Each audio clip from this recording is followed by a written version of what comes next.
ನಂಜನಗೂಡು ನಗರದ ಅಂಬೇಡ್ಕರ್ ಸಮುದಾಯ ಭವನದಲ್ಲಿ ಶನಿವಾರ ತಾಲೂಕು ಕನ್ನಡ ಸಾಹಿತ್ಯ ಪರಿಷತ್ನಿಂದ ರಾಷ್ಟ್ರಕವಿ ಕುವೆಂಪು ಅವರ 122ನೇ ಜನ್ಮ ದಿನೋತ್ಸವ ಉದ್ಘಾಟಿಸಿ ಮಾತನಾಡಿದ ಶಾಸಕ ದರ್ಶನ್ ಧ್ರುವನಾರಾಯಣ್, ಕೇವಲ ಜನ್ಮದಿನ ಹಾಗೂ ಜಯಂತಿ ಆಚರಣೆ ಸಾಕೆ ಎನ್ನುವ ಪ್ರಶ್ನೆ ಮೂಡುವುದು ಸಹಜ.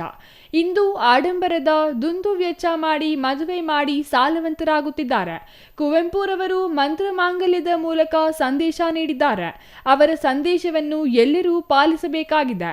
ಇಂತಹ ಹಲವು ಕಾರ್ಯಕ್ರಮಗಳ ಮೂಲಕ ನಮ್ಮ ಮುಂದಿನ ವಿದ್ಯಾರ್ಥಿ ಮತ್ತು ವಿದ್ಯಾರ್ಥಿನಿಯರು ಇಂತಹ ಸಂದೇಶಗಳನ್ನು ಅರಿತುಕೊಳ್ಳಬೇಕು ಎಂದರು. ಜನ್ಮ ದಿನಾಚರಣೆಯನ್ನು ಆಚರಣೆ ಮಾಡಲಿಕ್ಕೆ ಸೇರಿತ್ತು.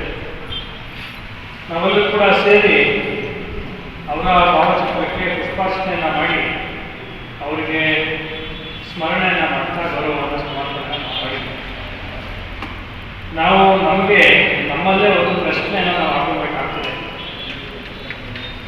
ಕುವೆಂಪುರವರು ನಮ್ಮ ಸಮಾಜಕ್ಕೆ ಅತಿ ದೊಡ್ಡ ಕೊಡುಗೆಗಳನ್ನು ಇವತ್ತು ನೀಡಿದರು. ಅವರು ನಮ್ಮನ್ನು ಆಗಿದ್ದಾರೆ. ಅವರು ದೈಹಿಕವಾಗಿ ನಮ್ಮಲ್ಲಿ ಇರೋರು ಕೂಡ ಅವರು ಕೊಟ್ಟಂತಹ ಕೊಡುಗೆ ನಮ್ಮಲ್ಲಿ ಇವತ್ತು ಕೂಡ ಶಾಶ್ವತವಾಗಿ ಇರೋದನ್ನು ನಾವು ನೋಡ್ತಾ ಇದ್ದೇವೆ.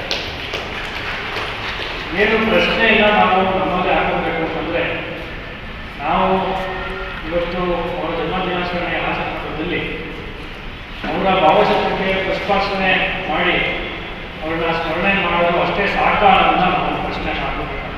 ನಂಜನಗೂಡು ತಾಲೂಕು ಕನ್ನಡ ಸಾಹಿತ್ಯ ಪರಿಷತ್ ಅಧ್ಯಕ್ಷ ಲತಾ ಮುದ್ದು ಮೋಹನ್ ಮಾತನಾಡಿ, 20ನೇ ಶತಮಾನದ ಕನ್ನಡದ ಮೊದಲ ಜ್ಞಾನಪೀಠ ಪ್ರಶಸ್ತಿ ಪಡೆದ ಕವಿ ಕುವೆಂಪುರವರು ಹಲವಾರು ನಾಟಕಗಳ ಜೊತೆಗೆ ಮಕ್ಕಳಿಗಾಗಿ ಕವನ ರಚಿಸಿದ್ದಾರೆ. ಕುವೆಂಪುರವರು ಮೈಸೂರನ್ನು ಸಾಂಸ್ಕೃತಿಕ ಹಾಗೂ ಶೈಕ್ಷಣಿಕ ರಾಜಧಾನಿಯನ್ನು ಮಾಡಿದ್ದಾರೆ ಎಂದರು. ಇನ್ನು ಕಾರ್ಯಕ್ರಮದಲ್ಲಿ ಕುವೆಂಪು ಕವನ ಸ್ಪರ್ಧೆಯಲ್ಲಿ ವಿಜೇತರಾದ ಮಕ್ಕಳಿಗೆ ಶಾಸಕ ಬಹುಮಾನ ವಿತರಿಸಿದರು. Kumar, CTV news, Nanjangud.